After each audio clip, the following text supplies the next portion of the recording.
L'article 544 du Code civil dispose que la propriété est le droit de jouir et disposer des choses de la manière la plus absolue, pourvu qu'on n'en fasse pas un usage prohibé par les lois ou par les règlements. Ainsi, seul le caractère absolu est envisagé par l'article 544 du Code civil. Pourtant, de ce caractère absolu du droit de propriété découlent deux autres caractères du droit de propriété, qui sont le caractère exclusif et le caractère perpétuel.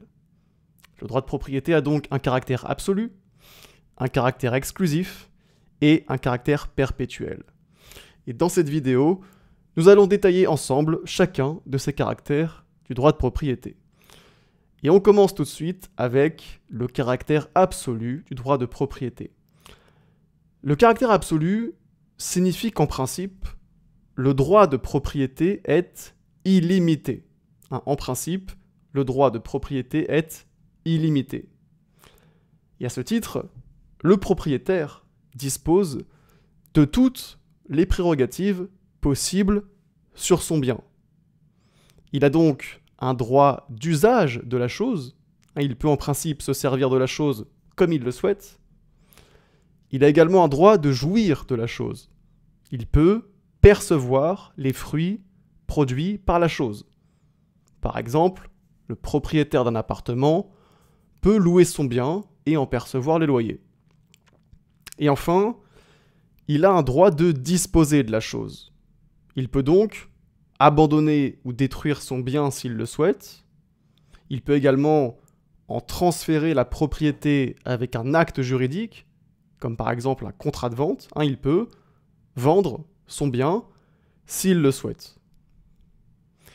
Et donc, ce droit d'usage, ce droit de jouir de la chose et ce droit de disposer de la chose, ce sont les trois attributs du droit de propriété. Et en ce qu'il est le droit le plus absolu qu'on peut exercer sur une chose, le droit de propriété englobe ces trois attributs. Il faut bien comprendre que ce n'est pas le cas pour les autres droits réels. Par exemple, le titulaire du droit d'usufruit, certes, il a un droit d'usage de la chose, il a également un droit de jouir de la chose, mais il n'a pas le droit de disposer de la chose. Il doit en conserver la substance afin de la restituer. Et de même, le bénéficiaire d'un droit de servitude dispose lui aussi d'un droit qui est intrinsèquement limité. Et en l'occurrence, il peut seulement user de la servitude. Donc, en principe, le droit de propriété est illimité, mais pour autant, ce principe selon lequel le droit de propriété est illimité ne signifie pas que le droit de propriété ne comporte aucune limite. Essentiellement, le caractère absolu du droit de propriété signifie qu'il est possible de faire tout ce qui n'est pas interdit. Le caractère absolu constitue donc un principe. Le droit de propriété est, en principe, illimité. Mais tout principe comporte des exceptions et le droit de propriété pourra se voir limité dans certains cas. Et notamment, il pourra se voir limité par des lois ou des règlements. Et ici, il faut se souvenir que l'article 544 du Code civil envisage lui-même ces limites légales ou réglementaires qui peuvent venir restreindre le droit de propriété. Puisque cet article 544, il dispose que la propriété est le droit de jouir et disposer des choses de la manière la plus absolue, pourvu qu'on n'en fasse pas un usage prohibé par les lois ou par les règlements. Et donc, si on peut en faire un usage prohibé par les lois ou par les règlements, c'est nécessairement que des lois ou des règlements peuvent venir limiter, peuvent venir restreindre le droit de propriété. Alors, quelles sont ces limites légales ou réglementaires ? Elles sont diverses et variées. On peut citer par exemple le droit de l'urbanisme. Typiquement, dans certaines zones, il est par exemple interdit d'édifier des constructions au-delà d'une certaine hauteur. Par exemple, à Paris, dans la ville de Paris, à Paris intramuros, eh bien, même si vous êtes propriétaire d'un immeuble, vous êtes contraint par le droit de l'urbanisme. Vous n'avez pas le droit d'édifier une construction au-delà d'une certaine hauteur. Et donc, le droit de l'urbanisme vient limiter votre droit de propriété.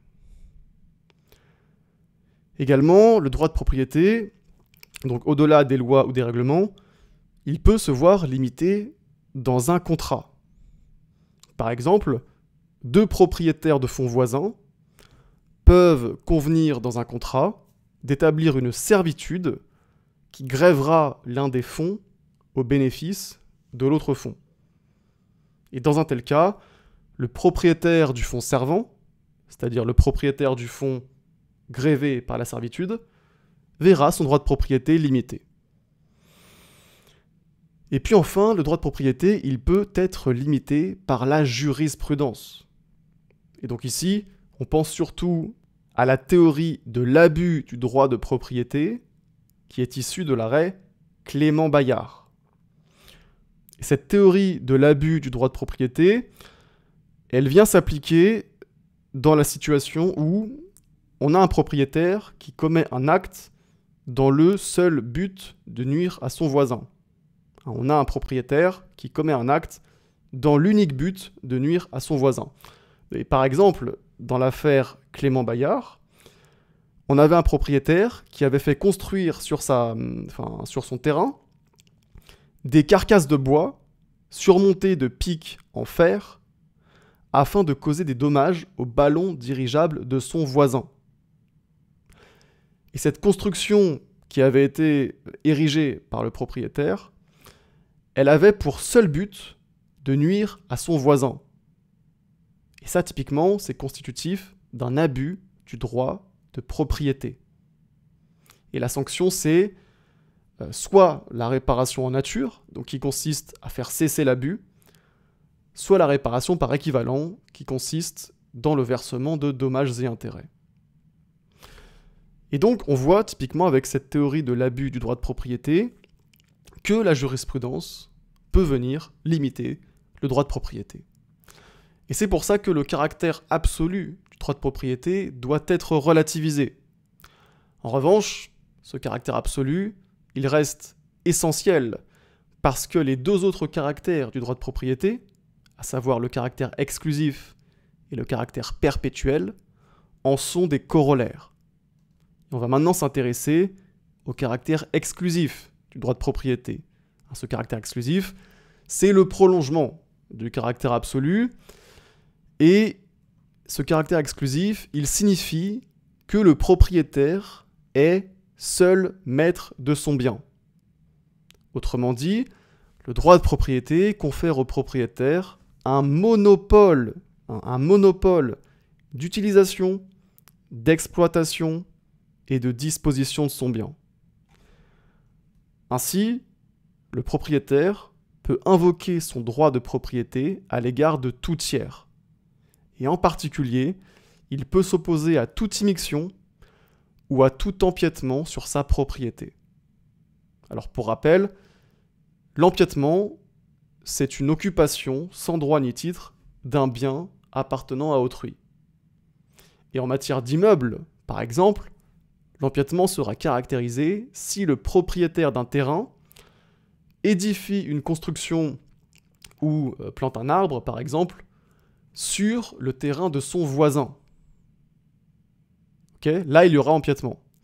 Or, il est de jurisprudence constante que tout propriétaire peut obtenir la démolition d'un ouvrage qui empiéterait sur son terrain.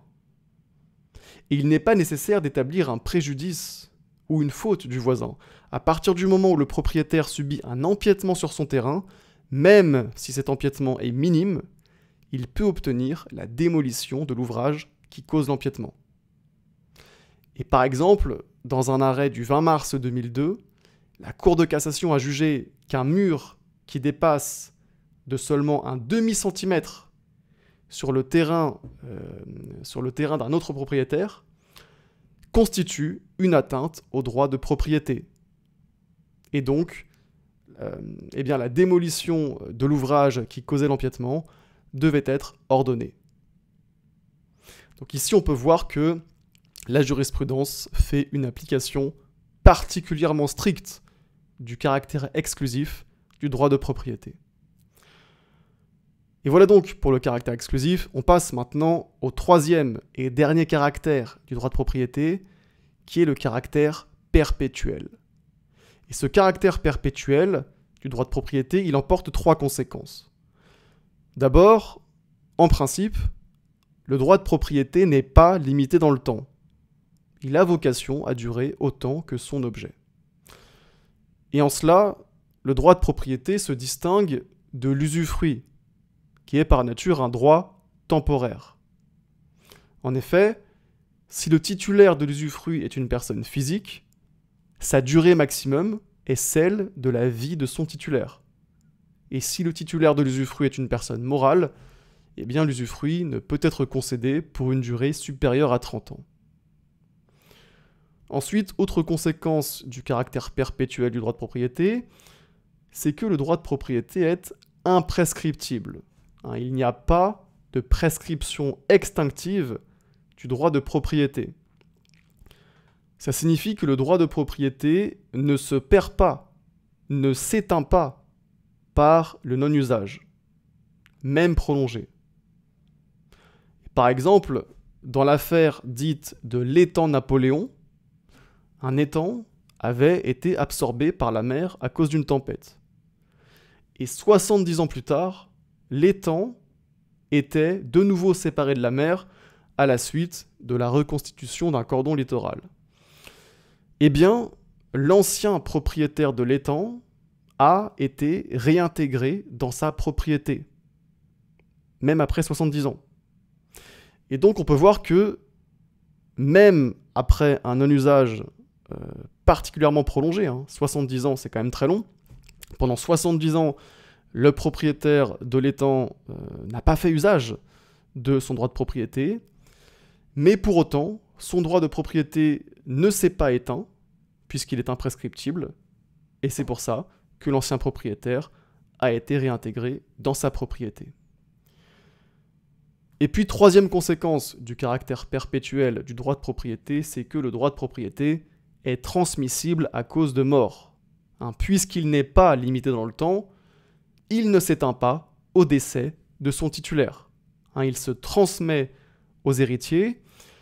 Il faut bien comprendre que les héritiers ne reçoivent pas un nouveau droit de propriété. Ils reçoivent le même droit de propriété qui est transmis par la personne décédée. Et ceci étant dit, c'est la fin de cette vidéo sur les caractères du droit de propriété. J'espère que cette vidéo vous a plu, j'espère que cette vidéo vous a été utile, et je vous dis à bientôt pour une prochaine vidéo.